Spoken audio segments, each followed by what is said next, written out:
पहला क्वेश्चन ये है कि हम रिलेशनशिप को इतनी इंपॉर्टेंस नहीं दे पाते हैं। क्या होता है, आपने भी एक सेशन में बोला था कि जिसकी रिलेशनशिप अच्छी है उसकी लाइफ अच्छी। एक स्टडी हुई थी बहुत बड़ी, और ऐसी बहुत सारी स्टडीज़ हुई हैं जिसमें पता लगता है कि फेम कल मतलब इन सब चीज़ों से मैटर नहीं करता। At the end it matters कि आपका रिलेशनशिप्स कितने अच्छे रहे। Not every one give relationship that important as like career या फिर फेम। पर ऐसा क्यों, मतलब हम रिलेशनशिप को वो इंपॉर्टेंस क्यों नहीं देते? क्या ये हमारी मतलब बेसिक्स, हमारी मतलब कहते हैं कंडीशनिंग ऐसी हो गई है कि we don't value relationship a lot? और इस चीज़ को कैसे ब्रेक किया जाए कि हम सोचें उस बारे में, मतलब because if it is so important कि हर चीज़ से इंपॉर्टेंट है, then why we are not thinking about it and not investing in it. हमारा 100 रुपये गिर जाते हैं, वी थिंक अलॉट, बट लेकिन हमारे अगर रिलेशनशिप हम लड़ाई कर जाते हैं, हम ये नहीं सोचते कि लड़ाई से कितना नुकसान हो जाएगा। वो चीज़ हम कभी नहीं सोचते। देखो, पहले आपके इस क्वेश्चन को आराम से समझते हैं, ब्रेक डाउन करके। आप कह रहे हो हमारा 100 रुपये कहीं गिर जाता है तो उसके बारे में हम सोचते रहते हैं, लेकिन रिलेशनशिप पे हम बड़ी बड़ी लड़ाइयाँ कर लेते हैं बिना सोचे। और कई बार हम रिलेशनशिप्स को ख़त्म भी कर लेते हैं, या फिर हम रिलेशनशिप्स को टेकन फॉर ग्रांटेड लेते हैं। एग्जैक्टली। तो इसमें क्या है कि पहली बात तो ये समझने वाली है कि जिसको रिलेशनशिप नहीं मिली होती है एक अच्छी, या ये कह लो जिसको एक अच्छा पार्टनर नहीं मिला है या मिली है, तब तक तो उसके लिए बहुत इंपॉर्टेंस होती है एक रिलेशनशिप की। Make sense. आप किसी को भी देख लो, सब इधर उधर चक्कर लगा रहे हैं, लगा रही हैं, whatever, everybody is trying to find out someone special, a partner, और somebody to talk to, somebody to spend time with। सबके रीजंस अलग अलग हो सकते हैं। किसी का हो सकता है प्योरली बायोलॉजिकल कि भाई अपनी सेक्सुअल नीड्स को पूरा करने के लिए हमको कोई पार्टनर चाहिए, किसी का हो सकता है इमोशनल नीड्स के लिए चाहिए, किसी का कुछ, किसी का कुछ। बट द पॉइंट इज कि जब तक वो पार्टनर हमको नहीं मिला होता है या नहीं मिली होती है, तब तक तो उसकी बहुत इंपॉर्टेंस होती है हमारे लिए। तब तक हम उसके लिए कुछ भी करने को तैयार होते हैं, जैसे टिपिकल लैंग्वेज में बोलते हैं ना कि चांद तारे तोड़ के ले आऊंगा, ये वो व्हाटएवर। बट जब वो मिल जाता है या मिल जाती है, तो हमें ऐसा लगने लग जाता है कि अब तो ये हमारा हो गया। Then we take it for granted. We think कि अब ये हमारा राइट है। पर ऐसा नहीं होना चाहिए। आइडली ये नहीं होना चाहिए, बट ऐसा होता है। हाँ। क्योंकि पहले हमें ये देखना पड़ेगा कि होता क्या होता है, ये नहीं कि क्या नहीं होना चाहिए। करेक्ट। एक्चुअल में ऐसा होता है। करेक्ट। और सबके साथ होता है। जैसे ही एक रिलेशनशिप पुरानी हो जाती है एंड बोर्डम सेट्स इन, तो फिर इंसान थोड़ा स्पार्क के लिए, फन के लिए, या तो और रिलेशनशिप्स में जाने लग जाता है, जो कि वैसे देखा जाए तो गलत है, क्योंकि वो एक तरह से ट्रस्ट ब्रेक कर रहा है दूसरे इंसान का। दूसरा, उसमें क्या होता है कि वो उस पर्सन को टेकन फॉर ग्रांटेड ले लेता है। मतलब अब उसके लिए इंपॉर्टेंट क्या हो जाता है, मतलब इन अ नटशेल क्या होता है कि जैसे ही वो पर्सन हमको मिल जाता है, तो हमारे माइंड में आ जाता है कहीं ना कहीं कि अरे ये तो मेरा है, मेरी है, ये कहाँ जाने वाला है, कहाँ जाने वाली है। अब मैं अपना फोकस करता हूँ करियर पे, या फिर पैसा कमाने पे, या फिर इस पे, या फिर उस पे। तो फिर हम उसको छोड़ देते हैं और अपना कहीं और ध्यान लगा देते हैं। करेक्ट। तो ज्यादा इंपॉर्टेंट क्या है, करियर या वो रिलेशनशिप? क्योंकि career can be easily changed. नई स्किल एक्वायर कर लो, इंडस्ट्री चेंज कर लो, या फिर कंपनी चेंज कर लो, या जॉब से बिजनेस में आ जाओ, बिजनेस से जॉब में चले जाओ। कितने सारे ऑप्शंस हैं। बहुत। बट अगर एक अच्छी रिलेशनशिप है, अच्छी की डेफिनेशन क्या है, जहां पे अंडरस्टैंडिंग अच्छी है, जहां पर you enjoy each others company, जिसकी वजह से या तो उन्होंने एक दूसरे को कमिट किया है या शादी कर ली है। अब उस इंसान से इंपॉर्टेंट क्या है हमारे लिए लाइफ में? कुछ नहीं।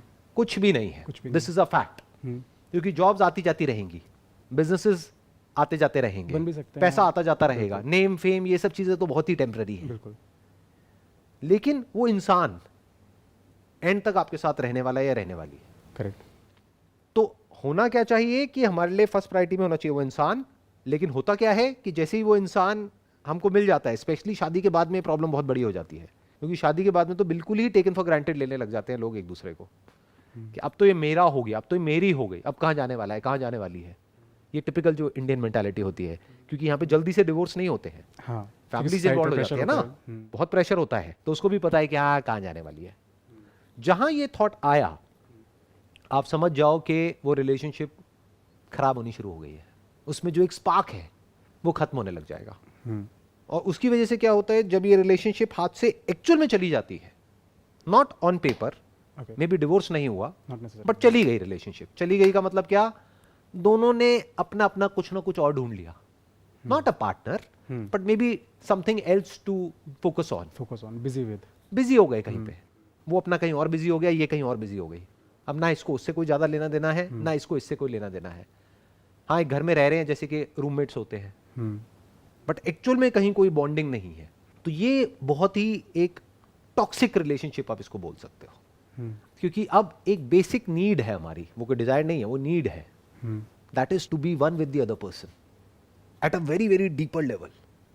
वो नीड पूरी नहीं हो पा रही है, तो उसकी वजह से क्या होगा, you will be lonely in your life deep with in. अब उस लोनलीनेस को भरने के लिए आप बाहर दुनिया में और ज्यादा पावर, और ज्यादा पैसा, और ज्यादा नेम, और ज्यादा फेम, और ज्यादा पोजीशन अचीव करने की कोशिश करोगे। जितना ज्यादा वो करोगे अंदर से उतने ही खोखले होते चले जाओगे, क्योंकि वो नीड प्यार के अलावा और किसी से भर नहीं सकती है। प्यार नॉट एज इन जैसा मूवीज में देखते हैं और वो सब नहीं, प्यार means to be one with the other person, to have a connection, a genuine connection with a living being. तो वो जो रिलेशनशिप्स होती है ना, जिसमें कि पता होता है कि अगर सामने वाले को कुछ भी हो गया, कुछ भी मतलब कुछ भी, तो I am there with that person, और मुझे कुछ भी हो गया तो ही और she is there with me. ये जो रिलेशनशिप्स होती है, ये कोई डिजायर नहीं है, ये एक नीड है। क्योंकि ये कहां से आ रही है, एक नीड फॉर सिक्योरिटी। जानवर भी सिक्योर रहना चाहते हैं, करेक्ट। जैसे उनकी सिक्योरिटी को थोड़ा सा भी थ्रेट होता है तो वो स्ट्रेस में आ जाते हैं, they get into a fight और फ्लाइट मोड। तो everybody wants to be secure, फिर चाहे वो जानवर हो चाहे इंसान हो। एक रिलेशनशिप ऐसी जो कि एक्चुअल में स्ट्रांग है, जिसकी फाउंडेशन वो क्या देती है हमको, सिक्योरिटी देती है। वो क्या देती है हमको, एक कनेक्शन देती है। वो क्या देती है हमको, एक ऐसा इंसान देती है हमको जिसके साथ में हम कोई भी बात कर सकते हैं, अपने मन की कोई भी बात शेयर कर सकते हैं, बिना ये सोचे कि वो कहीं मेरा नाजायज फायदा तो नहीं उठा लेगा या उठा लेगी। जैसे ऑफिस में आपका कोई कलीग है, उसके साथ हर बात नहीं कर सकते ना, करेक्ट। अपने जो माँ बाप है उनके साथ भी सब कुछ आप शेयर नहीं कर सकते। तो यू नीड अ पार्टनर जिसके साथ में आप टाइम स्पेंड कर सको, जिसके साथ में आपको अच्छा लगे, नॉट बिकॉज आपको उस रिलेशनशिप से कुछ मिल रहा है, बट बिकॉज वो रिलेशनशिप में टाइम स्पेंड करना अपने आप में कंप्लीट है। That is a complete action in itself, not because of an outcome. जैसे मैं एक एग्जांपल देता हूं, आपको क्या खेलना अच्छा लगता है, कौन सा ऐसा स्पोर्ट है जो आपको बहुत पसंद है? ज़्यादा स्पोर्ट्स खेलते नहीं, badminton you can take an example. तो जब आप बैडमिंटन खेलते हो तो क्या बैडमिंटन खेलने के बाद में कुछ पैसे मिलते हैं, 1000 2000 रुपए, 5000 रुपए, 10,000 रुपए? बट क्या वो बैडमिंटन खेलना अपने आप में कंप्लीट एक्शन है या इनकम्प्लीट एक्शन है? कंप्लीट एक्शन है। कुछ बचा तो नहीं रह जाता है ना? नहीं। बट अगर अभी आप जॉब करते हो, आप जॉब करते हो यानी कि एक्शन लेते हो। आपने जॉब करी, पूरे महीने काम किया, लेकिन उस महीने के बाद में आपको पैसे नहीं मिलेंगे, तो इनकम्प्लीट एक्शन होगा। तो वो इनकम्प्लीट एक्शन है। वो कंप्लीट कब होता है, जब आउटकम आता है। करेक्ट। आप किसी एग्जाम की तैयारी कर रहे हो, अगर वो क्रैक हो गया तो वो कंप्लीट हो गया, नहीं हुआ तो इनकम्प्लीट रह गया। करेक्ट। इनकम्प्लीट एक्शन की वजह से क्या होता है, स्ट्रेस होता है, एंजाइटी होती है, फियर होता है। सोचो आप काम तो करते जा रहे हो कंपनी में, वो काम आपको पसंद भी है, लेकिन 3 महीने तक आपको सैलरी नहीं मिली है, तो क्या होगा उसकी वजह से? Stress, anxiety, fear. But badminton आप खेल रहे हो 3 महीना क्या 3 साल तक, रोज 1-1 घंटा, कुछ नहीं मिल रहा है वहां से, सही बात है, बट कुछ बाकी भी नहीं रह रहा है। वो एक्शन अपने आप में कंप्लीट एक्शन है। ऐसी ही एक रिलेशनशिप होनी चाहिए जो एक्चुअल में एक अच्छी रिलेशनशिप होती है, कि वहां पर टाइम स्पेंड करके कुछ मिलने वाला नहीं है। जैसे शुरू शुरू में एक रिलेशनशिप में होता है कि दोनों एक दूसरे को अपना बेस्ट दिखा रहे होते हैं और एक दूसरे से दोनों को कुछ चाहिए होता है। बट जब वो रिलेशनशिप मैच्योर हो जाती है और एक दूसरे पे पूरा ट्रस्ट हो जाता है, बॉन्डिंग स्ट्रांग हो जाती है, तब एक दूसरे से कुछ चाहिए नहीं होता है, तब वो अपने आप में कंप्लीट होती है। कि एक दूसरे के साथ में टाइम स्पेंड किया, 1 घंटा 2 घंटा 3 घंटा दिन में, जितना भी टाइम आपको मिलता है, वो कंप्लीट हो गया, खत्म। एक दूसरे को हक किया, एक दूसरे का हाथ पकड़ करके बैठे हुए हैं, that's complete action in itself.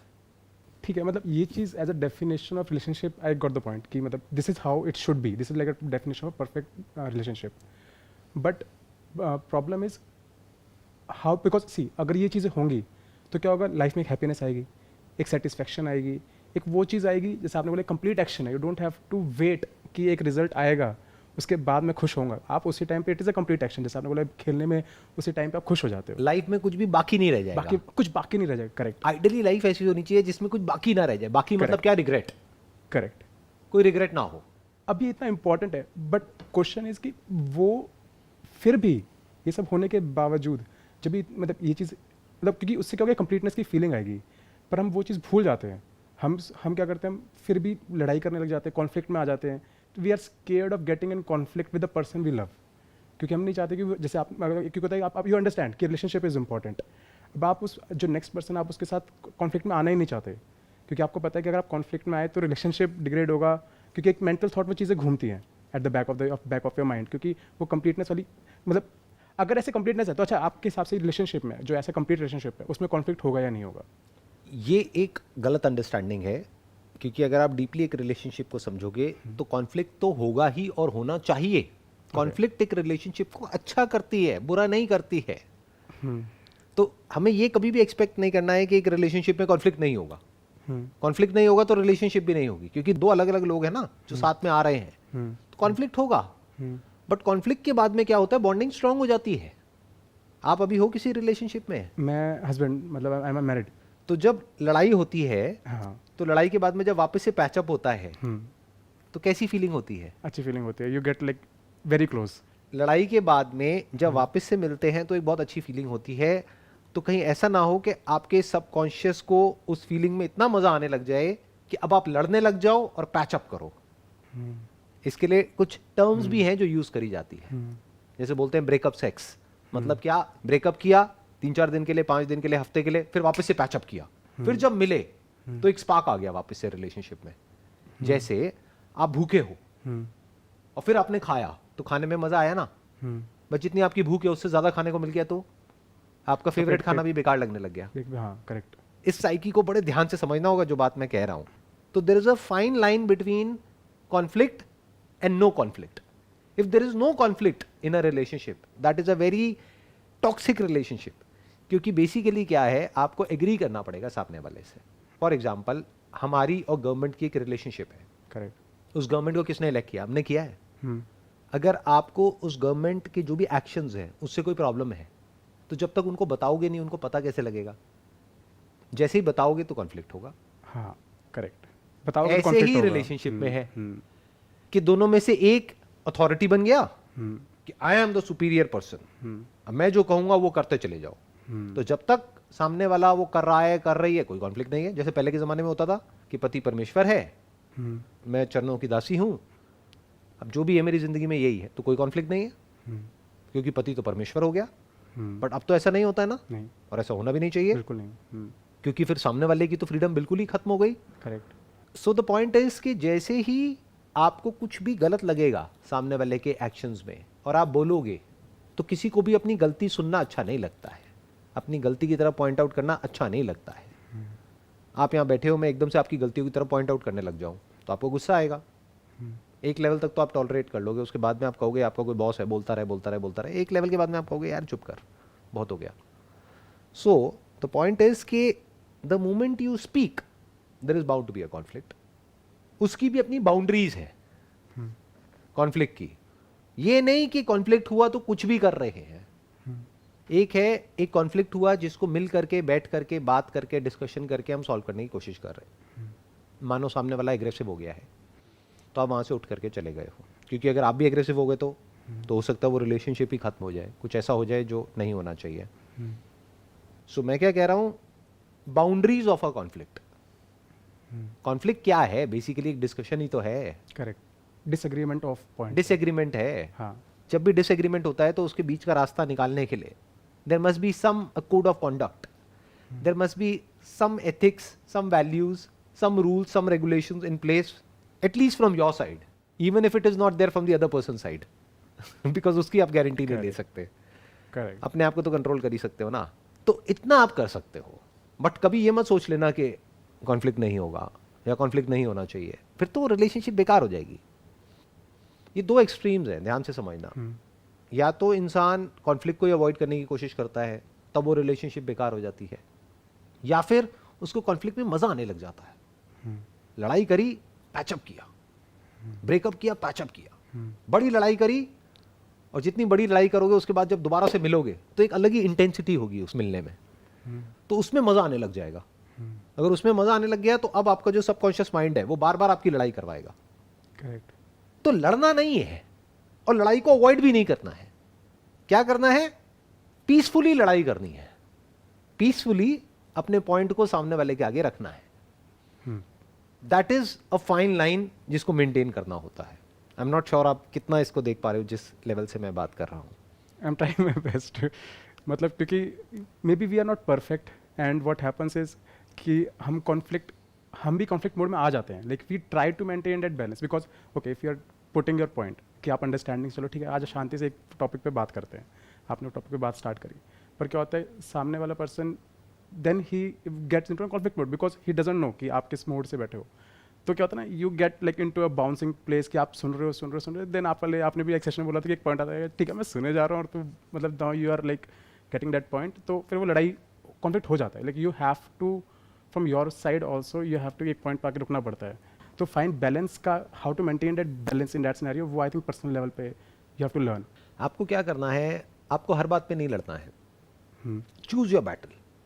Life में 2-3 चीज़ें हैं जो बहुत इंपॉर्टेंट है, बाकी ये जो इंपॉर्टेंट नहीं है। 99% जो आपकी लड़ाइयाँ होंगी वो आप देखोगे वो उन चीज़ों की वजह से हो रही है जो इंपॉर्टेंट है ही नहीं। करेक्ट। 1% कभी ऐसा होता है कि इंपॉर्टेंट चीज़ों की वजह से लड़ाई हो रही है, और वहाँ होनी भी चाहिए। हाँ वहाँ तो डिवोर्स तक हो जाना चाहिए। हाँ बिल्कुल सही बात है, बिल्कुल सही अगर कोई बहुत बड़ा पॉइंट है जो नहीं होना चाहिए बिल्कुल। और फिर भी हो रहा है उस रिलेशनशिप में, तब तो अलग हो जाना चाहिए, तब तो वो रिलेशनशिप आगे बढ़नी ही नहीं चाहिए। बट 99% केसेस में मैं आपको बता रहा हूँ, अगर आप ऑब्जर्व करोगे ना, छोटी छोटी चीज़ों की वजह से लड़ाई होती है। तो जब छोटी छोटी चीज़ों की वजह से होती है तो लड़ाई भी छोटी छोटी होनी चाहिए ना। पर वो बड़ी हो जाती है। बड़ी क्यों हो जाती है अपने आप से पूछो। क्योंकि हमने कभी डिफाइन ही नहीं किया है कि हमारे लिए बड़ा क्या है और छोटा क्या है। कभी ये डिफाइन ही नहीं किया है लाइफ को प्रॉपर तरीके से। जैसे आपने बताया था कि सेट योर प्रायोरिटीज, कि इस पे लड़ना है, इस पे नहीं लड़ना, टॉप 2 या 3 होनी चाहिए। You must choose your battle wisely. ऐसा नहीं कि आप छोटी मोटी चीज़ों के लिए लड़ रहे हैं। मैं एक एग्जांपल देता हूँ। Do you have kids? हाँ, 7 months डॉटर। 7 months daughter. तो अब क्या होगा, जैसे से वो बच्ची बड़ी होगी तो आपका ओपिनियन अलग होगा उस बच्ची को लेकर के, आपकी वाइफ का अलग होगा। करेक्ट। तो क्या यहाँ पर लड़ना चाहिए, नहीं लड़ना चाहिए? यहाँ पे लड़ाई होगी। अब वो लड़ना चाहिए नहीं लड़ना चाहिए, वो आई थिंक नहीं लड़ना चाहिए। ध्यान से समझना, ये छोटी चीज़ नहीं है, क्योंकि आपकी डॉटर है। आपकी डॉटर से ज़्यादा प्यार आपको दुनिया में और किसी से नहीं होगा, आई एम श्योर। करेक्ट। तो अब आपकी डॉटर के लिए कुछ ऐसा है जो सही नहीं है, लेकिन आपकी वाइफ को सही लगता है। अच्छा। आपको सही कुछ और लगता है, और जो आपको सही लगता है एक्चुअल में भी वही सही है। आप क्या करोगे? देन लड़ाई होगी, लड़ना चाहिए। उस केस में तो लड़ना चाहिए। अब इसका क्या सोल्यूशन है? ये तो नेवर एंडिंग हो गई, क्योंकि उसके पॉइंट से वो सही है, आपके पॉइंट से आप सही हो। अब क्या करोगे? पूरी जिंदगी लड़ते रहोगे। अब इसका क्या सोल्यूशन है? मैं बताऊं क्या है सोल्यूशन? सर इसलिए हाँ। जी। एक दूसरे की रोल्स और रिस्पॉन्सिबिलिटीज को डिवाइड कर लो। ओके। कि ये किसका रोल है और किसकी रिस्पॉन्सिबिलिटी है, और ये किसका रोल है और ये किसकी रिस्पॉन्सिबिलिटी है। बिजनेस पार्टनरशिप भी ऐसे ही चलती है। एक दूसरे के काम में जब कोई दूसरा टांग अड़ाने लग जाता है ना, तो लड़ाई हो जाती है। वो हम कभी डिफाइन ही नहीं करते हैं। दोनों मिल करके एक ही काम को करेंगे तो दोनों के करने का तरीका अलग अलग होगा, तो लड़ाई इनएविटेबल हो गई। पहले ही डिफाइन कर लो बैठ करके कि ये किसका डिपार्टमेंट है। मानो ये क्लियर होना चाहिए कि जो घर है ये आपका डिपार्टमेंट है। घर में कहाँ पर क्या होगा क्या नहीं होगा, you are the boss. I have got no say in that. मैं आ करके अपनी राय रख सकता हूँ, बट फाइनल कॉल आपकी होगी कि यहाँ कौन सा पेंट होगा, कौन सा नहीं होगा, ये होगा वो होगा। क्यों? क्योंकि वो छोटी चीज़ है। पेंट लाल की जगह पीला हो जाएगा तब भी क्या होगा, समझ गए जी? नंबर 1। नंबर 2, बच्चे के लिए क्या सही है क्या नहीं है, वो कॉल किसकी होगी? जो ज़्यादा इनिशिएटिव लेना चाहता है या चाहती है, जो एक्चुअल में उसकी पूरी रिस्पॉन्सिबिलिटी लेना चाहता है या चाहती है। For example, if your wife says कि मेरी बच्ची के साथ क्या होगा वो मेरे पे छोड़ दो, I will take care of it. मुझे कहीं ज़रूरत लगेगी आपकी तो मैं बता दूंगी, लेकिन इसकी परवरिश कैसे होगी वो मेरे पे छोड़ दो। तो आपको छोड़ना पड़ेगा। तो आपको क्या करना पड़ेगा? अपने करियर पे फोकस करो। या अगर कहीं कुछ बहुत गलत होता हुआ दिख रहा है, जो बच्ची के लिए मान लो बहुत ही गलत है, तब आप बोल सकते हो। अब बात है छोटी मोटी गलतियां, छोटी मोटी चीजें। करेक्ट। वहां पे गलत हो भी गया, सही हो भी गया, तो क्या फर्क पड़ता है? ये जो मंत्र है ना, क्या फर्क पड़ता है, इसको गांठ बांध लो। अगर रिलेशनशिप को लंबा चलाना है तो छोटी मोटी चीजों में क्या फर्क पड़ता है, बड़ी चीजों में फर्क पड़ता है। तो बड़ी क्या है और छोटी क्या है, that must be very clear. कि बच्ची के लिए कुछ बहुत गलत है तो फर्क पड़ता है, छोटा मोटा कुछ है मेरे को गलत लग रहा है। फॉर एग्जाम्पल, ये खिलाना अच्छा होता है, वो खिलाना बुरा होता है, मैंने कहीं पढ़ लिया है। अब मैं अपनी वाइफ से लड़ रहा हूँ, ये क्यों खिला रही हो, वो क्यों नहीं खिला रही। करेक्ट। इसमें क्या लड़ना है? आपको ये पता होना चाहिए कि मेरी जो नॉलेज है, मेरी भी हटा दो, जो नॉलेज है that is limited, that is always biased. आपने कहीं गूगल से कुछ पढ़ लिया है, आपकी वाइफ ने कुछ और पढ़ लिया है, अब दोनों अपने हिसाब से कुछ करना चाहते हैं। या स्कूल में मान लो आपकी अपनी एक विजन है, आप कहते हो इस तरह के स्कूल में उसका एडमिशन कराना है, वाइफ कह रही है इस तरह के उसमें कराना है, क्या फर्क पड़ता है? ये जो मंत्र है ना, क्या फर्क पड़ता है? उसको ये खिलाना है, वो खिलाना है, क्या फर्क पड़ता है? कुछ गलत थोड़ी ना खिलाएगी वाइफ। हाँ, ये बिल्कुल। कपड़े पहनाने वो पहनाने क्या फर्क पड़ता है। पर वही होता है, हम उन चीज़ों को ज़्यादा अपने मेंटली फ़र्क डाल देते हैं कि अच्छा अगर अभी नहीं सीखा तो बाद में क्या होगा। Exactly. हम उस चीज़ को बड़ा कर देते हैं That's a अपने trap. माइंड में। That is a That's a trap, trap. That's a trap. देखो ध्यान से समझना, उससे फर्क मैं पड़ता आपको है। एक प्रैक्टिकल हाँ, एग्जांपल देता हूँ। मैं यहाँ पर बैठा हूँ, मैं एक ऐसे स्कूल से पास आउट हूँ जो कोई बहुत अच्छा स्कूल नहीं था, मतलब बहुत बुरा भी नहीं था बहुत अच्छा भी नहीं था, मीडियम लेवल का। आजकल पेरेंट्स को क्या है, वो पागल हैं अपने बच्चों के पीछे कि उसको सबसे अच्छे स्कूल में कराना है। क्यों? क्योंकि गिने चुने एक दो बच्चे ही होते हैं और उनके पीछे पेरेंट्स पागल हुए पड़े हैं हाँ। कि बेस्ट स्कूल में कराना है। ये बेस्ट स्कूल क्या होता है मुझे समझाओ। आप किस स्कूल से पास आउट हो? Sir normal school. बहुत अच्छे से या बहुत बुरे से? Medium medium. मीडियम। हाँ अच्छा कर रहे हो आज की डेट में लाइफ में? हाँ। तो जिसको अच्छा करना है वो कहीं से भी निकल करके कर जाएगा या कर जाएगी। मुझे तो अब ये लगता है कि डिग्री का भी फर्क नहीं पड़ता। अगर आपको कुछ अच्छा करना है, if you have actual practical knowledge, if you have proper guidance, आप फिर भी कर जाओगे। आपके अंदर ड्राइव है तो भी कर जाओगे। और अगर इस डिस्कशन को हम और डीपर लेवल पे लेकर के जाएंगे ना, तो एक्चुअल में जो पूरा का पूरा एजुकेशन सिस्टम है फ्यूचर में उसका इतना फर्क पड़ेगा ही नहीं। आज पड़ता है क्योंकि आप कहाँ से निकल रहे हो, कितने मार्क्स आ रहे हैं, ये हो रहा है वो हो रहा है। बट टाइम जिस तरीके से, जितनी तेजी से चेंज हो रहा है with the advent of AI, artificial intelligence, और आप तो टेक फील्ड से हो तो आप समझ पा रहे होगे मैं क्या कह रहा हूँ कि किस तरीके से एआई जो है वो जॉब्स को रिप्लेस करेगी। तो पर्सन ऐसा होना चाहिए कि जो अडेप्ट कर जाए फटाफट से, जो किसी भी नई स्किल को एक्वायर कर जाए। ऐसा नहीं होना चाहिए क्लोज माइंडसेट वाला कि नहीं मुझे यही करना है वही करना है। तो स्कूल से जो आपने सीखा उसके अलावा जो आपने सीखा वो ज्यादा इंपॉर्टेंट है। यानी कि जो आपने एजुकेशन सिस्टम से सीखा, जो भी एक्वायर किया, उसके अलावा जो और जगह से आपने सीखा और एक्वायर किया वो ज्यादा इंपॉर्टेंट है। मैं ठीक कह रहा हूं ना? बिल्कुल। आप भी अपने करियर में जो ग्रो कर रहे हो इसी वजह से कर रहे हो? 100%। जो आपने एक इंजीनियरिंग करी उसकी वजह से कर रहे हो, या जो और आपने सीखा? जो और सीखा। जैसे अभी आप क्या कर रहे हो, कौन सी लैंग्वेजेस को यूज कर रहे हो आप? अभी जैसे मैं HTML, CSS, JavaScript, angular JS framework. अभी आप सबसे ज्यादा क्या यूज कर रहे हो? Angular JS। Angular JS। ये आपने कॉलेज में सीखा था? नहीं नहीं सीखा। तो कहां से सीखा? बाहर आके। बाहर कहां से? यूट्यूब से। यूट्यूब से। और जिस टाइम पे पेरेंट्स थे उस टाइम पे तो यूट्यूब का नाम भी नहीं था। जहाँ से मैंने सीखा और मैंने करियर बनाया, और ये चीज़ पेरेंट्स को पता भी नहीं थी कि ऐसी चीज़ होगी फ्यूचर में जहाँ से एक्चुअली ग्रोथ होगी। तो अगर आज से 10-15 साल बाद देखें तो रियली जो आपने पॉइंट बोला कि AI इन चीज़ों से हम जिस चीज़ में आप एक्चुअली में इंपॉर्टेंस दे रहे हैं, क्या पता वो चीज़ें ही ना रहें, एग्जैक्टली कुछ अलग ही आ जाए और हम बेफालतू में टेंशन ले रहे हैं उस चीज़ की अभी कि वो एक्चुअल में इंपॉर्टेंट है ही नहीं कि कौन सा स्कूल है, क्या है, ये है वो है। ठीक है, एक रीजनेबल लेवल का स्कूल होना चाहिए ताकि एक बच्चे को एक अच्छा एनवायरनमेंट मिले। करेक्ट। उसकी सोशल स्किल्स के लिए वो चीज इंपॉर्टेंट है, उसकी कम्युनिकेशन स्किल्स के लिए इंपॉर्टेंट है, उसकी जो इंटरपर्सनल जो स्किल्स है उसके लिए इंपॉर्टेंट है। But as far as education is concerned, अगर आप अपना एग्जांपल लोगे, आज जो भी आप अर्न कर रहे हो एक अच्छे लेवल पर हो, that is because of angular. और वो आपने कहीं किसी कॉलेज से नहीं सीखा, किसी एजुकेशन सिस्टम से नहीं सीखा, वो कहां से सीखा? यूट्यूब से, वो भी फ्री में। तो जिसको सीखना है वो कहीं से भी सीख लेगा या सीख लेगी, और जिसको नहीं सीखना है उसको बढ़िया से बढ़िया स्कूल में भी ले जा करके डाल दो, बढ़िया से बढ़िया कॉलेज में डाल दो, वो नहीं सीख पाएगा। तो इसके लिए लड़ना क्यों है? बिल्कुल नहीं। हाँ। अगर उस बच्चे के अंदर सीखने की चाह होगी, that is much more important than जो उसको सिखाया जा रहा है एजुकेशन सिस्टम के थ्रू। तो उसके अंदर अगर कुछ पैदा करना ही है तो सीखने की चाह पैदा करो जी। बच्चे के अंदर। उसके लिए अपनी वाइफ से लड़ने की जरूरत नहीं है। उसके लिए क्या करना है, बच्चे को एनकरेज करो क्वेश्चंस पूछने के लिए। बच्चे को जा करके बोलो जो मर्जी जैसे मर्जी क्वेश्चंस पूछो, जितने मर्जी पूछो, कभी पीछे नहीं हटना है जब भी कोई बच्चा क्वेश्चन पूछता है। ये बहुत बड़ी गलती करते हैं। हाँ। कह रहे अभी थोड़ी देर में आना, मैं बिजी हूं, तो बच्चा आना ही बंद कर देता है। मैं अभी काम में हूं, नहीं, काम को रोक दो, काम इज सेकेंडरी। जब बच्चा कोई क्वेश्चन पूछ रहा है तो उसको बोलना है कि कभी भी कोई भी क्वेश्चन पूछना है किसी भी तरह का, बच्चे के माइंड में थॉट्स आ रहे हैं उल्टे सीधे। अभी तो बच्ची आपकी बहुत छोटी है, 7 महीने की, जब बड़ी होगी तो कई कई तरह के थॉट्स आएंगे जो वो किसी से डिस्कस नहीं कर सकती है। कि मेरे माइंड में थॉट आ रहा है कि आपकी डेथ होगी तो क्या होगा, तो वो नॉर्मली बोलते नहीं है किसी को, अपने अंदर ही रखते हैं बच्चे। ट्रू। ये चीज़ जैसे अगर मैं देखूँ तो हमारे बचपन में हमें आते थे लेकिन हमने कभी किसी से पूछा ही नहीं, किसी से पूछा ही नहीं, ना किसी से डिस्कस किया। उसके अलावा जब वो और बड़े होंगे बच्चे तो सेक्सुअल थॉट्स आएंगे, अंदर बहुत कुछ चेंजेस होंगे बॉडी में, चेंजेस होंगे। तो they must be so comfortable कि वो आपके पास, आपकी वाइफ के पास में आकर के डिस्कस कर सके, जो हमने नहीं किया अपने पेरेंट्स के साथ में। तो ये ज्यादा इंपॉर्टेंट है, इसमें लड़ाई की कोई गुंजाइश ही नहीं है। कुछ है नहीं, आपको अपना आराम से फ्रेंडली भी कुछ भी नहीं है, कुछ भी नहीं है। तो होता क्या है, हम चिंदी चीजों के पीछे लड़ते रहते हैं एक दूसरे से, बड़ी चीजों की तरफ हमारा कभी ध्यान ही नहीं होता है। सबसे बड़ा लाइफ में क्या है कि बच्चे के अंदर एक क्यूरियोसिटी आए, उसका एक क्वेश्चनिंग माइंड हो, इंस्पिरेशन, ना कि आंसरिंग माइंड हो। पेरेंट्स क्या है, अपने बच्चों को आंसरिंग मशीन बनाने में लगे हुए हैं। आंसरिंग मशीन का मतलब क्या?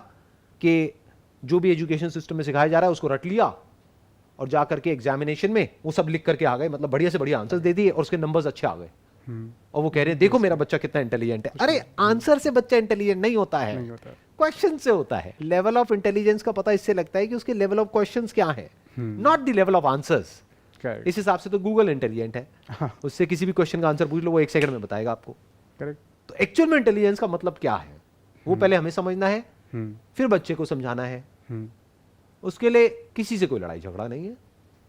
आई hope you got all the answers for the questions that you have asked. बहुत क्लैरिटी मिली। Wish you all the best. Thank you so much sir.